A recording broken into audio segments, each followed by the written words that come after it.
Hi friends, నేను మీ రాజేష్ దంతుల. ఈరోజు మనం రేఖాగణితం జామితికి సంబంధించినటువంటి ముఖ్యమైనటువంటి సమాచారము తెలుసుకుందాం. రేఖాగణిత పితామహుడు, జామితికి పితామహుడు యూక్లిడు. ఈయన రచించినటువంటి గ్రంథాలు the elements and data. Euclid రచించిన గ్రంథాలు ది ఎలిమెంట్స్ అండ్ డాటా. అయితే ది ఎలిమెంట్స్ అనేటువంటి గ్రంథంలో మొత్తం 13 భాగాలు ఉంటాయన్నమాట. ఓకే, ఎలిమెంట్స్ గ్రంథంలో ఎన్ని భాగాలు ఉంటాయని చెప్పి అడగవచ్చు. 13 భాగాలు. జామితికి పితామహుడు ఎవరు అని అడగవచ్చు. యూక్లిడ్ రచించిన గ్రంథాలు ఏంటి? The elements and data. Next బౌద్ధాయనుడు, అపస్తంభుడు, కాత్యాయనుడు. బౌద్ధాయనుడు, అపస్తంభుడు, కాత్యాయనుడు వీళ్ళు ముగ్గురు కూడా ప్రాచీన భారత గణితవేత్తలుగా పరిగణిస్తాం ఈ ముగ్గురిని. అయితే ఈ ముగ్గురు ఏమి రచించారంటే సులభ సూత్రాలని రచించింది ఎవరు అని అడగవచ్చు. బౌద్ధాయనుడు, అపస్తంభుడు, కాత్యాయనుడు. ఈ క్రింది వారిలో ఎవరిని ప్రాచీన భారత గణితవేత్తలుగా పరిగణిస్తాము అని అలా కూడా ప్రశ్న అడగవచ్చు. బౌద్ధాయనుడు, అపస్తంభుడు, కాత్యాయనుడు. నెక్స్ట్ రేఖాగణిత అభివృద్ధి క్రమం ఎలా జరిగిందంటే అనిర్వచిత పదాల నుండి ప్రారంభమై నిర్వచిత పదాలు, తర్వాత స్వీకృతాలు, ఆ తర్వాత సిద్ధాంతాలనే వచ్చినాయి. అనిర్వచిత పదాలతోటి నిర్వచిత పదాలు, ఈ నిర్వచిత పదాలతోటి స్వీకృతాల నుంచి సిద్ధాంతాలు అనేవి అభివృద్ధి జరిగాయి. అయితే అనిర్వచిత పదాల సహాయంతో నిర్వచిత పదాలు తయారు చేయబడతాయనడానికి ఉదాహరణ రేఖాఖండము, కోణము, బహుభుజి మొదలగునవి. నెక్స్ట్ స్వీకృతాలంటే ఎటువంటి నిరూపణ అవసరం లేని స్వయంకృత సత్యాలు. ఎటువంటి నిరూపణ అవసరం లేని స్వయంకృత సత్యాలని వేటిని అంటారంటే స్వీకృతాలు అని చెప్పంటారు. అయితే రేఖాగణిత నిర్మాణానికి ఈ స్వీకృతాలు అనేవి మూల స్తంభాల వంటివి, అంటే పునాది రాళ్ళు లాంటివి అన్నమాట. స్వీకృతాలు అనేవి జామెంట్రీకి పునాది రాళ్ళు లేదా మూల స్తంభాల వంటివి ఏవి అని చెప్పి అడగవచ్చు స్వీకృతాలు. అలాగే ఎటువంటి నిరూపణ అవసరం లేని స్వయంకృత సత్యాలేంటి అని కూడా అడగవచ్చు స్వీకృతాలు. అనిర్వచిత, నిర్వచిత పదాలు, స్వీకృతాల సహాయంతో ఏర్పడిన నిరూపిత గణిత ప్రవచనాలని సిద్ధాంతాలు అని చెప్పి అంటారు. అనిర్వచిత, నిర్వచిత పదాలు, స్వీకృతాల సహాయంతో ఏర్పడిన నిరూపిత గణిత ప్రవచనాలని సిద్ధాంతాలు అని చెప్పి అంటారు. అయితే ఇక రేఖాఖండానికి 2, కిరణానికి 1, సరళ రేఖకు 0 అంత్య బిందువులు ఉంటాయి. రేఖాఖండం అంటే చూడండి 2 అంత్య బిందువులు ఉన్నాయి. కిరణానికి ఒకే ఒక అంత్య బిందువు ఉంది. సరళ రేఖకు అంత్య బిందువులు ఉండవు, అంటే 0 అంత్య బిందువులు అన్నమాట. ఒక బిందువు గుండా అనంతమైన రేఖలు గీయవచ్చు. ఇలా వెళ్ళేటట్టుగా మనం ఇన్ఫైనైట్ లైన్స్ని మనం డ్రా చేయొచ్చు. 2 వేర్వేరు బిందువులు గుండా, అంటే 2 పాయింట్స్ ఇచ్చినప్పుడు ఆ 2 పాయింట్స్ గుండా వెళ్ళేటట్లుగా ఒకే ఒక రేఖను మనం గీయగలము. 2 వేర్వేరు రేఖలకు 1 కంటే ఎక్కువ ఉమ్మడి బిందువులు ఉండవు. ఒకవేళ ఇది ఒక లైన్ అనుకోండి, అలాగే ఇది ఒక లైన్ అనుకోండి, ఈ 2 రేఖలకి ఒకే ఒక ఉమ్మడి బిందువు ఉంటుంది. ఒకే ఒక ఉమ్మడి బిందువు గల 2 వేర్వేరు రేఖల్ని ఖండన రేఖలు అని చెప్పి అంటాము. కనీసం ఒక ఉమ్మడి బిందువు కూడా లేని రేఖలు ఏమవుతాయి అంటే సమాంతర రేఖలు అవుతాయి. అంటే ఎప్పటికీ ఖండించుకొని రేఖలు అని చెప్పి అంటాం. వాటిని సమాంతర రేఖలు అని చెప్పి అంటాం. వీటికి ఒక ఉమ్మడి బిందువు కూడా ఉండదు. ఫర్ ఎగ్జాంపుల్ ఇవి LM అనేవి 2 లైన్స్ అయితే ఆ 2 సమాంతర రేఖలు అని మనం ఎలా రాస్తామంటే L ప్యారలల్ టు M అని చెప్పి రాస్తాం. ఇప్పుడు L ఇంటర్సెక్షన్ M ఏమవుతుందంటే నల్ సెట్, అంటే ఏమీ ఉండవు, ఒక్క ఉమ్మడి బిందువు కూడా ఉండదు. సమాంతర రేఖలు కాబట్టి L ఇంటర్సెక్షన్ M ఏమవుతుంది? నల్ సెట్ అవుతుంది. 2 కంటే ఎక్కువ రేఖలకి, 2 రేఖలకు ఒక ఉమ్మడి బిందువు ఉంటే ఖండన రేఖలు అన్నాం. 2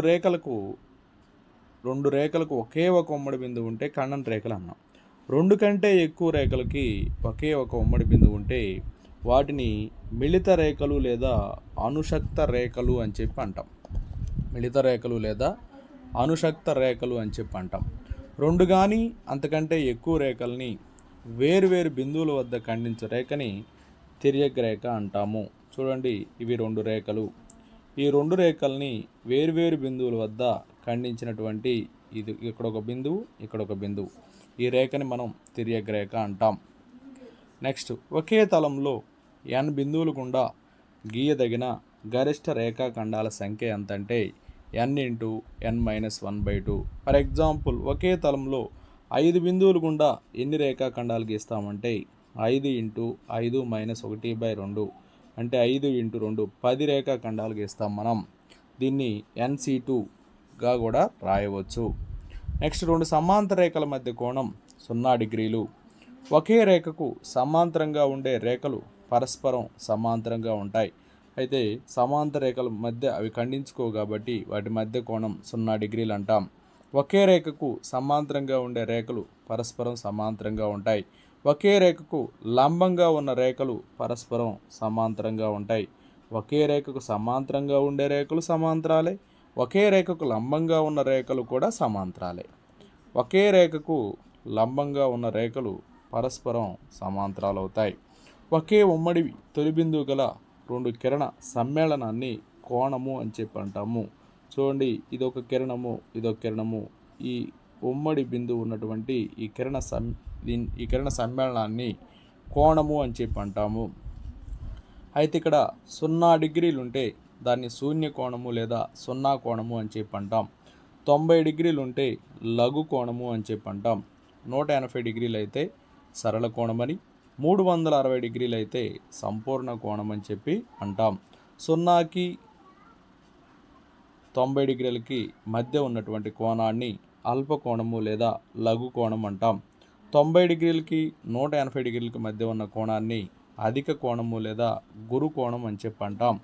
180 డిగ్రీల నుంచి 360 డిగ్రీల మధ్య ఉన్న కోణాన్ని పరావర్తన కోణం అని చెప్పి అంటాం. రెండు కోణాల కొలతల మొత్తము 90 డిగ్రీలు అయితే అవి పూరక కోణాలు. అయితే రెండు పూరక కోణాల్లో ఒక కోణం కొలత 40 డిగ్రీలు అయితే రెండో కోణం ఎంత అని చెప్పి అడగవచ్చు, 50 డిగ్రీలు.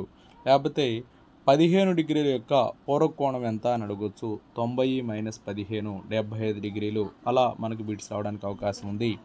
రెండు కోణాల కొలతల మొత్తం 180 డిగ్రీలు అయితే అవి సంపూరక కోణాలు అవుతాయి. ఒక కోణం కొలత x అయితే దాని సంపూరక కోణం కొలత ఎంత అంటే 180 - x అవుతుంది. రెండు కోణాల కొలతల మొత్తం 360 డిగ్రీలు అయితే వాటిని సంయుగ్మ కోణాలు అని చెప్పి అంటాము. సంయుగ్మ కోణాలు అయితే ఒక కోణం కొలత 50 డిగ్రీలు అయితే దాని సంయుగ్మ కోణం కొలత ఎంత అంటే 360 - 50, సో 310 డిగ్రీలు అవుతుంది. రెండు కోణాల కొలతలు మొత్తం 360 అయితే సంయుగ్మ కోణాలు అన్నాము. ఒక కోణం కొలత x అయితే దాని సంయుగ్మ కోణం ఏమవుతుందంటే 360 - x అవుతుంది. ఒక ఉమ్మడి శీర్షము ఉమ్మడి భుజము కలిగిన కోణాలని ఆసన్న కోణాలు అంటాము. ఉమ్మడి శీర్షము O ఉంది, ఉమ్మడి భుజము OB ఉంది. అటువంటి కోణాలని ఆసన్న కోణాలు అంటారు. ఇక్కడ AOB అలాగే BOC రెండు కూడా ఆసన్న కోణాలు అవుతాయి. చూడండి, అలాగే ఇక్కడ కూడా యాంగిల్ AOB, యాంగిల్ BOC రెండు కూడా ఆసన్న కోణాలు అవుతాయి. ఎందుకంటే ఉమ్మడి శీర్షం O ఉంది, ఉమ్మడి భుజం OB ఉంది కాబట్టి. ఒక జత ఆసన్న కోణాల్లో ఉమ్మడిగా లేని భుజాలు ఒకే సరళ రేఖనుగా ఏర్పరిచినట్లయితే ఆ కోణాలు రెండింటిని, ఇక్కడ కోణాలు ఏంటి, యాంగిల్ AOB, యాంగిల్ BOC రెండింటినీ కూడా రేఖీయ ద్వయం లేదా రేఖీయ జత అని చెప్పి అంటాం. అంటే sum of these two angles 180 అనమాట. Angle AOB plus angle BOC 180 degree. రేఖీయ జతలో ఆసన్న కోణాలు మొత్తం 180 డిగ్రీలు అవుతుంది. నెక్స్ట్, రెండు సమాంతర రేఖల్ని ఒక తిర్యక్ రేఖ ఖండించినట్లయితే మొత్తం 8 కోణాలు ఏర్పడతాయి. అందులో అంతర కోణాలు చూస్తే ఇవి రెండు సమాంతర రేఖలమ్మ. ఇది తిర్యక్ రేఖ.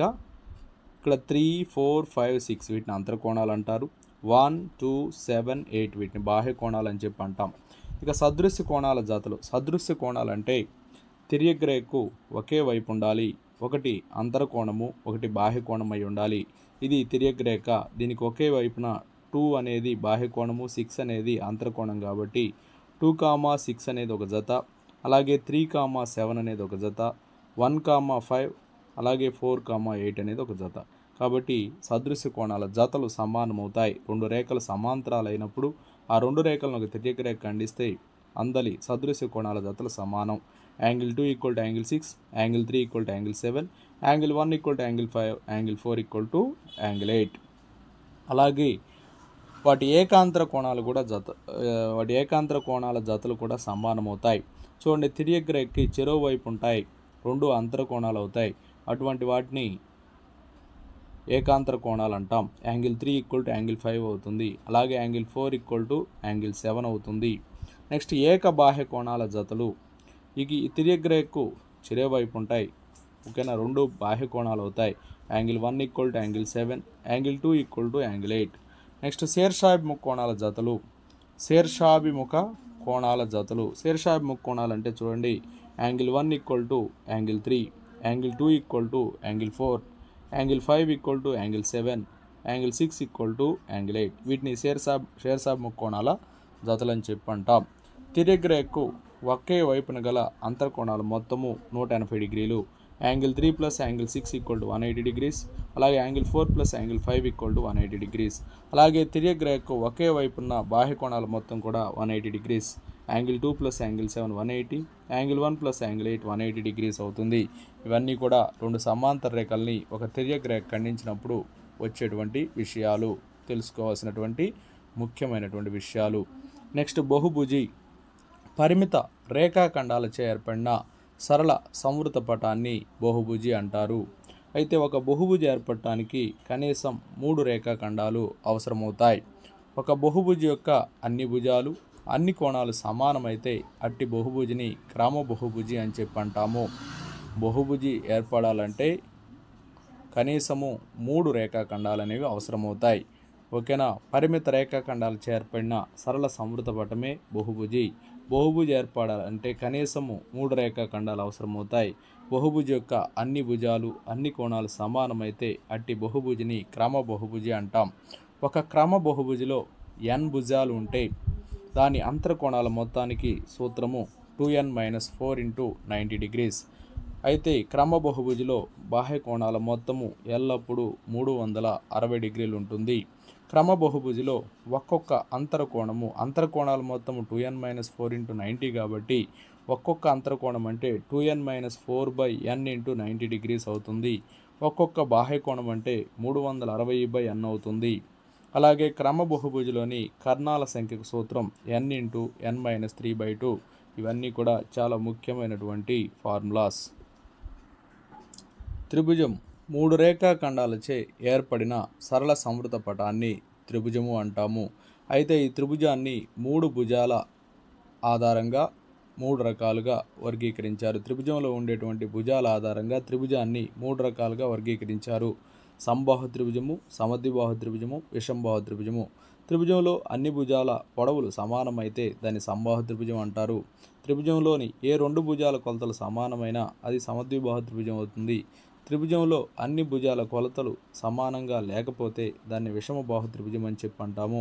అలాగే కోణాల ఆధారంగా కూడా త్రిభుజాలని 3 రకాలుగా విభజించారు.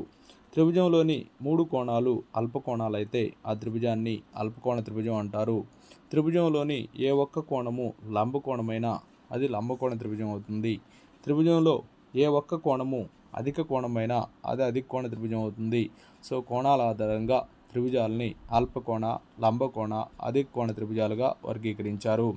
అలాగే సంబాహు త్రిభుజంలో కోణాల నిష్పత్తి 1:1 అని చెప్పి 1:1:1 అని చెప్పి ఇచ్చారు. ఎందుకంటే సంబాహు త్రిభుజంలో అన్ని కోణాలు సమానము, 60 డిగ్రీలు 60 డిగ్రీలు 60 డిగ్రీలు కాబట్టి 1:1:1 అవుతుంది. అలాగే వాటికి ఎదురుగా ఉండే భుజాల నిష్పత్తి కూడా 1:1:1, ఎందుకంటే సంబాహు త్రిభుజంలో అన్ని భుజాల కొలతలు సమానము. అలాగే సంబాహు త్రిభుజ ఉన్నతి దాని భుజానికి √3/2 రెట్లు ఉంటుంది. అంటే సంబాహు త్రిభుజ భుజం కొలత ఏ అయితే ఉన్నతి h √3/2 × a అవుతుంది. సో అలాగే వైశాల్యానికి ఫార్ములా, సంబాహు త్రిభుజ వైశాల్యానికి ఫార్ములా ఏమవుతుందంటే ½ × బేస్ × హైట్ అవుతుంది. ½ × బేస్ × హైట్, ½ × బేస్ వచ్చేసి a, హైట్ వచ్చేసి √3/2a అవుతుంది. అంటే √3/4a² వస్తుంది. ఇక లంబకోణ సమద్విబాహు త్రిభుజంలో కోణాల నిష్పత్తి 1:1:2 అయితే వాటికి ఎదురుగా ఉండే భుజాల నిష్పత్తి 1:1:2 అవుతుంది. గుర్తుపెట్టుకోండి, 1:1:2 ఇక్కడే మారుతుంది, 2 కాస్త √2 అవుతుంది. కోణాల నిష్పత్తి 1:1:2 అయితే భుజాల నిష్పత్తి 1:1:2 అవుతుంది. ఒక లంబకోణ త్రిభుజంలో కోణాలు 30 డిగ్రీలు, 60 డిగ్రీలు, 90 డిగ్రీలు అయితే దాని భుజాల నిష్పత్తి 1:2 ఇక్కడ భుజాల నిష్పత్తి కాదు, మా కోణాల నిష్పత్తి వచ్చేసి 1:2:3.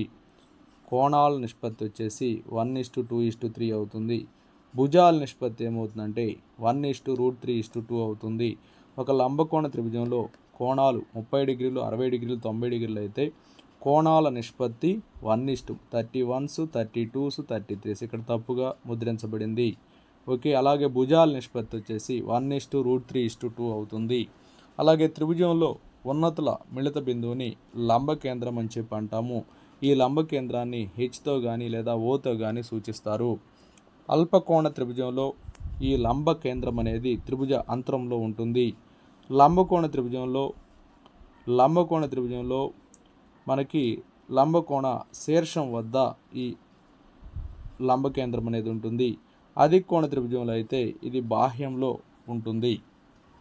త్రిభుజంలో ఒక శీర్షం నుండి ఎదుటి భుజం యొక్క మధ్య బిందువు, సపోజ్ ఇది ఏబిసి అనే త్రిభుజం అనుకోండి, ఇది శీర్షము. ఈ శీర్షం నుంచి ఎదుటి భుజం యొక్క మధ్య బిందువుని కలుపుతూ గీచే రేఖని మధ్యగత రేఖ అంటాము.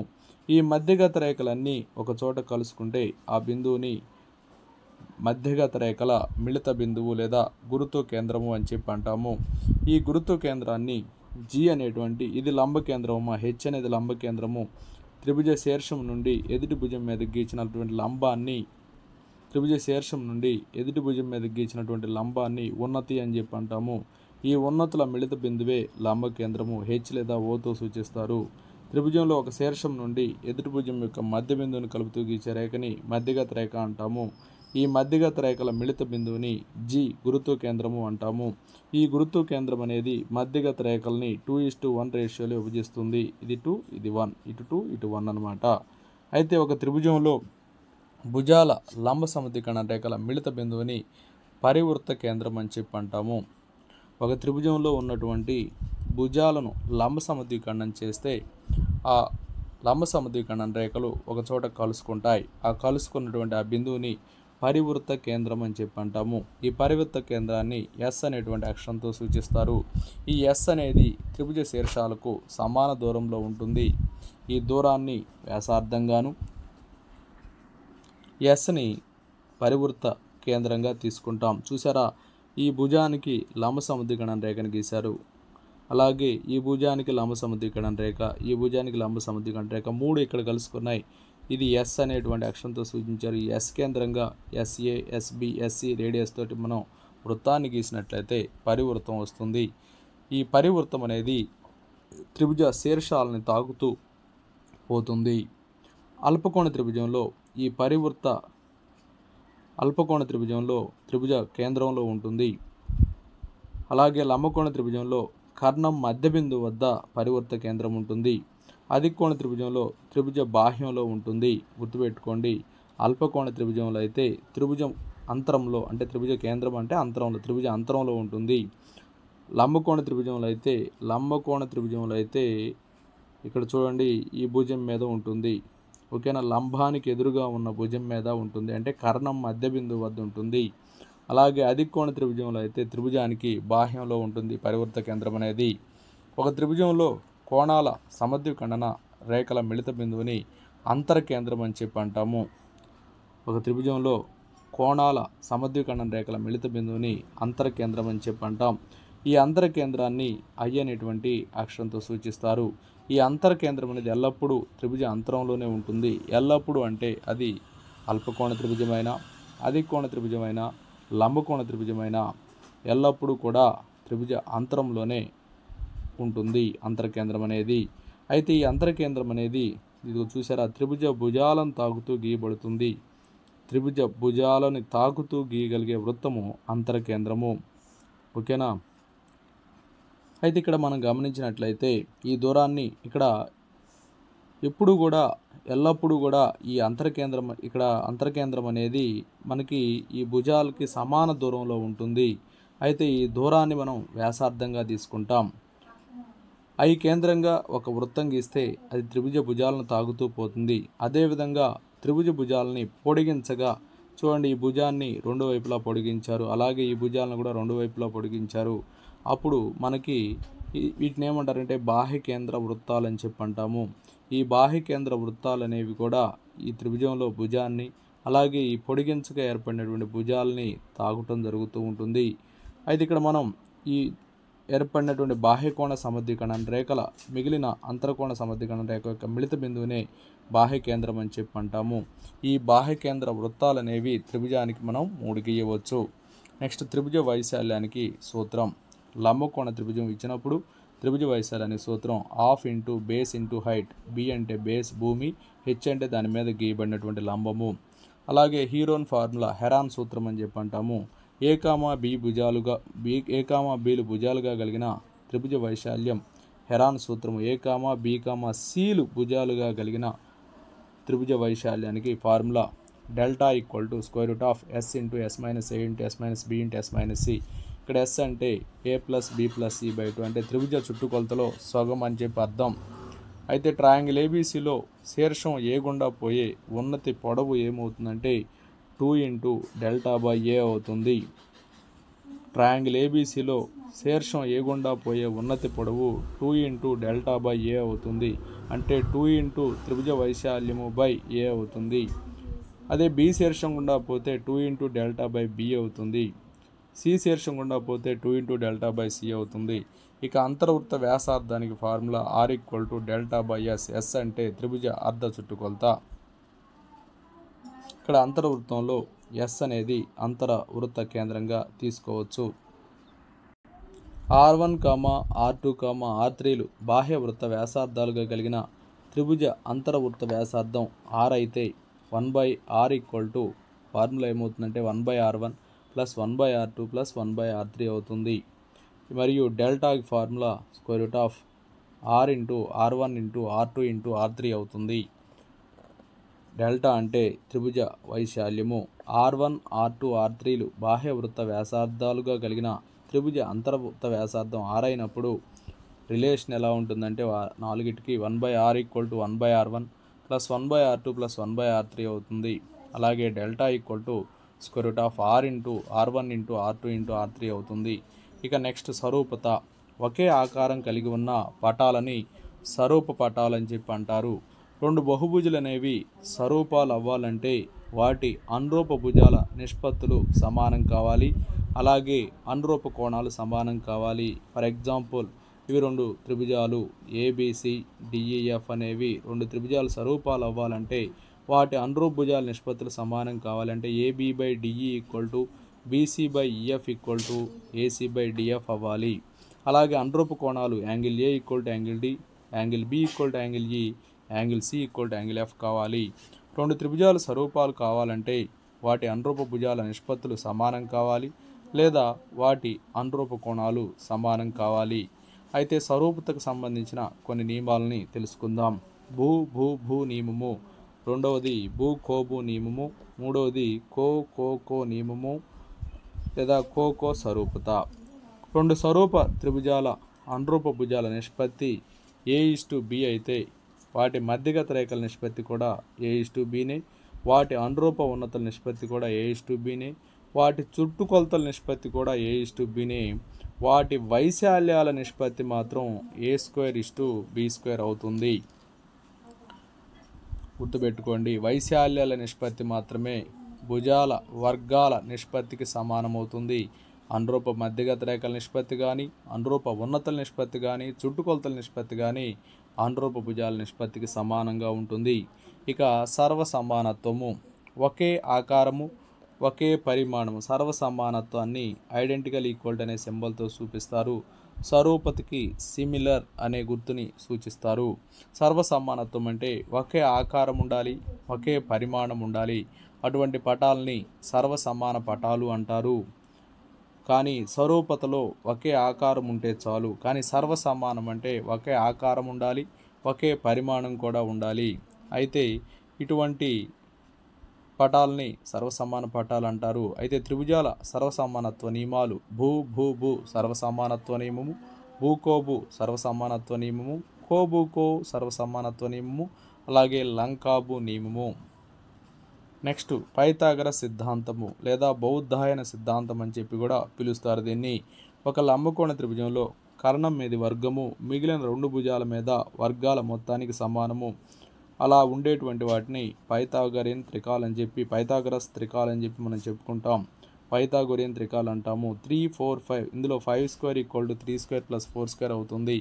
5, 12, 13 ఇందులో కూడా 13² = 5² + 12² అవుతుంది. నెక్స్ట్ 7, 24, 25 25² = 7² + 24² అవుతుంది. 6, 8, 10 10² = 6² + 8². ఇవన్నీ కూడా పైథాగోరియన్ త్రికాలు. వీటి గుణిజాల సమూహాలు కూడా పైథాగోరియన్ త్రికాలు అవుతాయి. అది ఇప్పుడే మనం చెప్పాం. 6, 4, 5 యొక్క గుణిజాలు 6, 8, 3, 4, 5 యొక్క గుణిజాలు 6, 8, 10 అవి కూడా త్రికాలు అవుతాయి. ఇక్కడ చూడండి, ఈ పటంలో ట్రయాంగిల్ ఏబీసీలో బీడీ అనేది ఏసీకి పర్పెండిక్యులర్గా ఉంది. అలాగే బీడీ అనేది ఏసీకి పర్పెండిక్యులర్గా ఉంది. ఇక్కడ మనం దీని నుండి PC = P × C = A × B అయితే 1/P² = 1/A² + B² అవుతుంది. P × C = A × B అయితే 1/P² = 1/A² + 1/B² అవుతుంది. నెక్స్ట్ చతుర్భుజాలు. 4 భుజాలచే ఏర్పడిన సరళ సమృత పటాన్ని చతుర్భుజం అంటాం. ఏబి, బీసీ, సిడి, డిఏ ఇవి 4 భుజాలు. ఈ 4 భుజాలచే ఏర్పడిన సరళ సమృత పటం చతుర్భుజం. అయితే ఇక్కడ ఇందులో ఆసన్న భుజాలంటే పక్క పక్కన ఉండేవి. ఏబికి పక్కన బీసీ ఉంటుంది. ఏబి, బీసీ ఆసన్న భుజాలు అవుతాయి. అలాగే ఏడి, ఏబి కూడా ఆసన్న భుజాలు అవుతాయి. బీసీ, సిడి ఆసన్న భుజాలు అవుతాయి. సిడి, ఏడీలు కూడా ఆసన్న భుజాలు అవుతాయి. ఇప్పుడు ఇంకా మనం ఎదురెదురుగా ఉండే భుజాలు చూసినట్లయితే ఏబీకి ఎదురుగా సిడి ఉంటుంది. ఏబి, సిడి ఎదురెదురు భుజాలు అవుతాయి. ఏడి, బీసీలు కూడా ఎదురెదురు భుజాలు అవుతాయి. ఇందులో కర్ణాలు ఏసీ అలాగే బీడీ అనేవి కర్ణాలు అవుతాయి. కుంభాకార చతుర్భుజంలో అంతరంగా ఉన్న బిందువుల్ని కలిపే రేఖాఖండాలన్నీ దాని అంతరంలోనే ఉంటాయి. చూడండి, ఇక్కడ ఇది కుంభాకార చతుర్భుజం. ఈ కుంభాకార చతుర్భుజంలో అంతరంగా ఉన్న బిందువుల్ని కలిపే రేఖాఖండాలన్నీ కూడా దాని అంతరంలోనే ఉంటాయి. కానీ ఇక్కడ ఇది పుటాకార చతుర్భుజం అవుతుంది. ఎందుకంటే ఈ అంతరంగా ఉన్న రెండు బిందువులను కలిపితే అవి ఎక్కడికి వచ్చేసినాయి? బయటకు వచ్చేసినాయి. చూడండి, ఇది పుటాకార చతుర్భుజం అవుతుంది. కుంభాకార చతుర్భుజంలో అంతరంగా ఉన్న బిందువులను కలిపి రేఖాఖండాన్ని, ఫర్ ఎగ్జాంపుల్ ఇక్కడ ఒక బిందువు ఉంటే ఈ రెండింటిని మనం ఇలా కలిపినట్లయితే ఇవి రెండు కూడా చతుర్భుజం యొక్క అంతరంలోనే ఉన్నాయి కాబట్టి ఇది కుంభాకార చతుర్భుజం అవుతుంది. కానీ ఇక్కడ మనం చూసినట్లయితే అంతరంగా ఉన్న రెండు బిందువులను కలిపితే ఆ రేఖాఖండం బయటకు బాహ్యంలోకి వచ్చేసింది కాబట్టి ఇది పుటాకార చతుర్భుజం అవుతుంది. ఇక చతుర్భుజాల్లో రకాలని తెలుసుకుందాం. సమలంబ చతుర్భుజం లేదా ట్రెపీజియం అని చెప్పి అంటాం. ఒక జత మాత్రమే సమాంతర భుజాలు ఉంటాయి. ఆ చతుర్భుజాన్ని సమలంబ చతుర్భుజం అంటాం. అలాగే అసమాంతర భుజాల యొక్క ఆసన్న కోణాలు సంపూరకాలు అవుతాయి. అసమాంతర భుజాల యొక్క ఆసన్న కోణాలు ఇవి రెండు కూడా అసమాంతర భుజాలు. ఈ రెండిటి యొక్క ఆసన్న కోణాలు అంటే ఈ పక్కపక్క నుండే ఈ రెండు కోణాలు సంపూరకాలు అవుతాయి. ఈ పక్కపక్క నుండే ఈ రెండు కోణాలు కూడా సంపూరకాలు అవుతాయి.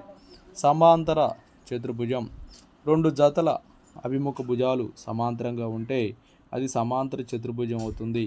ఏబి, సిడి సమాంతరము మరియు సమానము, ఏడి మరియు బీసీ సమాంతరము మరియు సమానం. అంటే ఎదురెదురు భుజాలు సమానము సమాంతరంగా ఉంటాయి.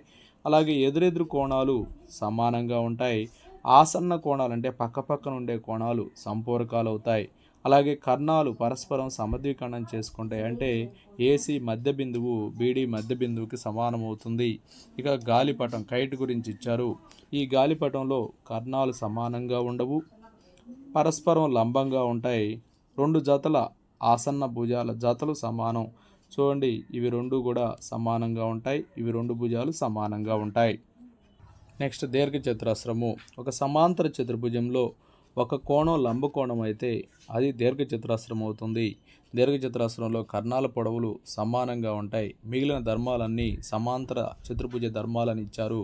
అంటే దీర్ఘచతురస్రంలో ఎదురెదుటి భుజాలు సమానము మరియు సమాంతరము, అలాగే కర్ణాల పొడవులు కూడా సమానంగా ఉంటాయి. కర్ణాలు పొడవులు సమానంగా ఉంటాయి. ఇక రాంబస్ చూడండి, అన్ని భుజాలు సమానంగా ఉంటాయి. అన్ని భుజాలు సమానంగా గల చతుర్భుజం రాంబస్. దీన్నే సమచతుర్భుజం అని కూడా అంటారు. ఇందులో కర్ణాలు పరస్పరం లంబ సమద్విఖండం చేసుకుంటాయి. రాంబస్లో ఒక్క కోణం లంబకోణమైన అది చతురస్రం అవుతుంది. రాంబస్లో ఒక్క కోణము లంబకోణమైన అది చతురస్రం అవుతుంది. చతురస్రంలో కూడా అన్ని భుజాలు సమానంగా ఉంటాయి. రాంబస్కి చతురస్రానికి గల తేడా ఏంటంటే రాంబస్లో ఒక కోణము లంబకోణమైన అది చతురస్రం అవుతుంది. చతురస్రంలో అన్ని కోణాలు లంబకోణాలే. నెక్స్ట్ చక్రీయ చతుర్భుజం.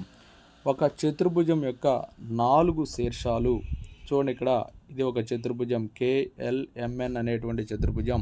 ఈ KLMN అనే చతుర్భుజంలో KLMN అనే శీర్షాలు వృత్త పరిధి మీద ఉన్నాయి. కాబట్టి ఇటువంటి చతుర్భుజాన్ని చక్రీయ చతుర్భుజం అని చెప్పి అంటారు. ఈ చక్రీయ చతుర్భుజంలో అభిముఖ కోణాలు సంపూరకాలు అవుతాయి. అంటే వాటి మొత్తం 180 డిగ్రీలు ఉంటుంది. అంటే angle K plus angle M equal to 180 degrees. అలాగే angle L plus angle N equal to 180 degrees. Trapezium అనేది చక్రీయం అయితే అది సమద్విబాహు ట్రెపీజియం అవుతుంది. అలాగే సమాంతర చతుర్భుజం చక్రీయం అయితే అది దీర్ఘచతురస్రం అవుతుంది. దీర్ఘచతురస్రము, చతురస్రము ఇవి రెండు కూడా ఎల్లప్పుడూ చక్రీయాలు అవుతాయి. రాంబస్ అనే చక్రీయం అయితే అది చతురస్రం అవుతుంది. ముఖ్యమైనటువంటి ప్రశ్నలు గుర్తించగలరు. ట్రెపీజియం చక్రీయం అయితే అది సమద్విబాహు ట్రెపీజియం అవుతుంది. అలాగే సమాంతర చతుర్భుజం చక్రీయం అయితే దీర్ఘచతురస్రం అవుతుంది. రాంబస్ చక్రీయం అయితే చతురస్రం అవుతుంది. దీర్ఘచతురస్రం, చతురస్రం అనేవి ఎల్లప్పుడూ కూడా చక్రీయంగానే ఉంటాయి. నెక్స్ట్ వృత్తము. ఒక తలంలోని ఒక స్థిర బిందువు నుండి స్థిర దూరంలో గల బిందువుల సమితిని వృత్తం అని చెప్పి అంటాం. వృత్త కేంద్రం గుండా పోయే అతి పెద్ద వ్యాసం అవుతుంది. వృత్తంలో అనంత వ్యాసార్థాలు ఉంటాయి. అలాగే వ్యాసాలు కూడా అనేకం ఉంటాయి. వృత్త వ్యాసంలో సగాన్ని వ్యాసార్థం అంటాం. వృత్తాన్ని 2 బిందువుల వద్ద ఖండించే సరళ రేఖ ఛేదన రేఖ అవుతుంది. వృత్తాన్ని ఒక బిందువు వద్ద తాగుతూ పోయే రేఖ స్పర్శ రేఖ అవుతుంది. అంటే ఇది వృత్తం అనుకోండి.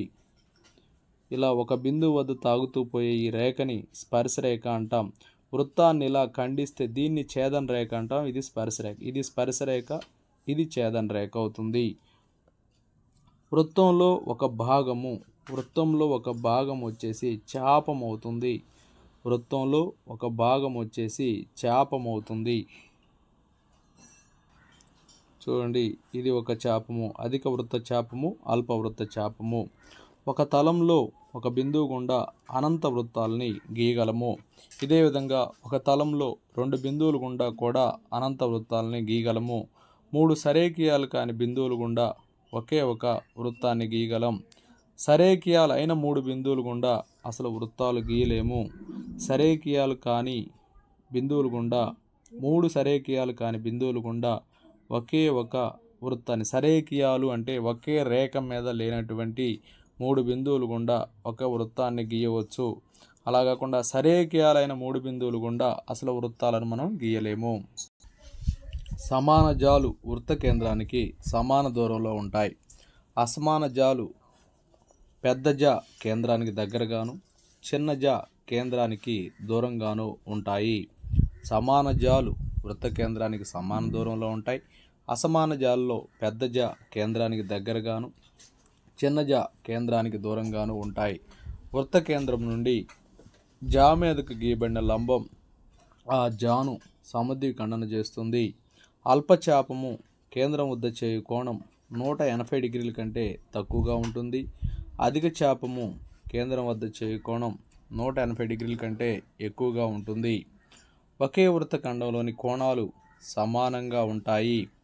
ఒక వృత్తానికి స్పర్శరేఖలు అనంతంగా ఉంటాయి. ఒక వృత్తానికి స్పర్శరేఖలు ఎన్ని ఉంటాయంటే అనంతం ఉంటాయి. అనంతం అంటే లెక్కలేనన్ని, లెక్కించలేనన్ని ఉంటాయి. స్పర్శ బిందువు వద్ద గీయబడిన వ్యాసార్థం ఆ స్పర్శరేఖకి లంబంగా ఉంటుంది. వ్యాసం చివరి బిందువుల వద్ద గీయబడిన స్పర్శరేఖలు సమాంతరంగా ఉంటాయి. అలాగే బాహ్య బిందువు నుండి ఒక వృత్తానికి 2 స్పర్శరేఖల్ని మనం గీయవచ్చు. వాటి పొడవులు ఎప్పుడు కూడా సమానంగా ఉంటాయి. ప్రతి స్పర్శరేఖ ఖండం పొడవుకి ఫార్ములా √d² - r² అవుతుంది. d అంటే బాహ్య బిందువుకి కేంద్రానికి గల దూరము, r అంటే వ్యాసార్థము. ఒకే కేంద్రంతో వేరువేరు వ్యాసార్థాలతో గీచిన వృత్తాలని ఏకకేంద్ర వృత్తాలని చెప్పి అంటారు. పెద్ద వృత్తానికి గీచిన చిన్న వృత్తానికి స్పర్శరేఖ అయితే ఆ స్పర్శ బిందువు వద్ద అది సమద్విఖండన చేయబడుతుంది. అంటే చిన్న వృత్తం అనేది సమద్విఖండన చేయబడుతుంది. ఒకే కేంద్రంతో వేరువేరు వ్యాసార్థాలతో గీచిన వృత్తాలని ఏకకేంద్ర వృత్తాలు అంటారు. పెద్ద వృత్తానికి గీచిన చిన్న వృత్తానికి స్పర్శరేఖ అయితే ఆ స్పర్శ బిందువు వద్ద అది సమద్విఖండన చేయబడుతుంది. అంటే 2 సమాన భాగాలుగా విభజించబడుతుంది అని అర్థం. సౌష్ఠవం అంటే ఒక పటానికి అందాన్ని ఇచ్చేటువంటి క్రమత్వము, సమత్వం లక్షణాలను కలిగి ఉన్న పటము. కాబట్టి ఇటువంటి పటాలని సౌష్ఠవ పటాలు అంటారు. సౌష్ఠవాల రకాలుగా చూసినట్లయితే రేఖా సౌష్ఠవం, భ్రమణ సౌష్ఠవం, బిందు సౌష్ఠవం. సౌష్ఠవం రకాలుగా మనం చూసినట్లయితే రేఖా సౌష్ఠవం, భ్రమణ సౌష్ఠవం, బిందు సౌష్ఠవం. రేఖా సౌష్ఠవం ఒక పటాన్ని ఒక రేఖ 2 సర్వసమాన భాగాలుగా విభజించినట్లయితే ఆ పటాన్ని సౌష్ఠవ పటమని, ఆ రేఖను సౌష్ఠవ రేఖ లేదా అక్షము అని చెప్పి అంటారు. n భుజాలు కలిగిన క్రమబహుభుజి యొక్క వరుస సౌష్ఠవ అక్షాల మధ్య కోణం 360/2n అవుతుంది. బహుభుజి యొక్క వరుస సౌష్ఠవ అక్షాల మధ్య కోణం 360°/2n అవుతుంది. నెక్స్ట్ భ్రమణ సౌష్ఠవం ఒక పటంలోని మధ్య బిందువు గుండా ఆ పటాన్ని కొంత కోణంతో అంటే 360 కంటే తక్కువ కోణంతో భ్రమణం చెందించిన ఏర్పడు పటం మొదటి పటానికి సర్వసమానమైతే ఆ పటానికి భ్రమణ సౌష్ఠవం ఉంది అని చెప్పి అంటాము. ఆ మధ్య బిందువుని భ్రమణ సౌష్ఠవ కేంద్రం అని చెప్పి అంటాం. ఏదైనా ఒక పటానికి భ్రమణ సౌష్ఠవం ఉందని మనం ఎప్పుడు చెప్తామంటే 360 కంటే తక్కువ కోణంతో భ్రమణం చెందించినప్పుడు అదే సేమ్ సర్వసమాన పటంగానే వచ్చినట్లయితే అప్పుడు దానికి భ్రమణ సౌష్ఠవం ఉందని చెప్పి అంటాం. ఆ మధ్య బిందువుని భ్రమణ సౌష్ఠవ కేంద్రం అని చెప్పి తెలియజేస్తాం. ఏదైనా ఒక పటాన్ని ఏ కనీస కోణంతో భ్రమణం చేసినప్పుడు అది పూర్తిగా తొలి స్థితిని పోలి ఉంటుందో ఆ కోణాన్ని ఆ పటం యొక్క భ్రమణ సౌష్ఠవ కోణం అని చెప్పి అంటాం. ఒక పూర్తి భ్రమణంలో అంటే 360 కోణంలో ఒక పటం తన యథార్థాకారాన్ని ఎన్నిసార్లు పొందునో దాన్నే ఆ పటం యొక్క భ్రమణ సౌష్ఠవ పరిమాణం అని చెప్పి అంటాం. భ్రమణ సౌష్ఠవ పరిమాణము = 360° భ్రమణ సౌష్ఠవ కోణము. నెక్స్ట్ బిందు సౌష్ఠవం ఒక పటాన్ని ఒక బిందువుపై 180° భ్రమణం చేయగా అది ఎట్టి మార్పు చెందనిచో ఆ పటం బిందు సౌష్ఠవాన్ని కలిగి ఉంటుంది. అనగా ఒక పటాన్ని పైనుండి కిందకు లేదా వ్యతిరేక దిశలో చూపిన ఒకే విధంగా కనిపిస్తుంది. ఒక పటంలో ఏదైనా ఒక బిందువు గుండా ఆ పటం యొక్క సరిహద్దులను తాగుతూ గీచినటువంటి ప్రతి రేఖాఖండము ఆ బిందువు వద్ద సమద్విఖండనం అయితే ఆ పటం అనేది బిందు సౌష్ఠవాన్ని కలిగి ఉంటుంది అంటాము. నెక్స్ట్ త్రిమితీయ ఆకారాలు పొడవు, వెడల్పు, ఎత్తు అనే 3 కొలతలు కలిగి ఉండి 3 దిశల్లో విస్తరణ చెందిన ఘనాకారాలని త్రిమితీయ ఆకారాలు అంటారు. ఇవి 2 రకాలు: బహుముఖి ఫలకము, బహుముఖేతర ఫలకము. సమతలంగా ఉన్న అనేక ముఖాలను కలిగిన వస్తువులను బహుముఖి అంటారు. వీటికి ఆయిలర్ ఒక సూత్రాన్ని ప్రతిపాదించాడు. F+V=E+2. ఆయిలర్ సూత్రము F+V=E+2. ఇక్కడ F అంటే ముఖాల సంఖ్య, V అంటే శీర్షాల సంఖ్య, E అంటే అంచుల సంఖ్య.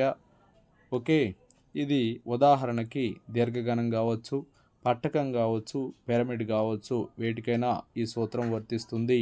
వక్రతలాలని ముఖాలుగా గల వస్తువుల్ని బహుముఖేతర ఫలకము అంటాము.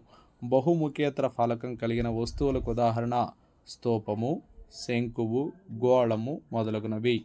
త్రిమితీయ ఆకారాల యొక్క ద్విమితీయ నమూనాలను వాటి యొక్క వలచిత్రాలని చెప్పి అంటాం.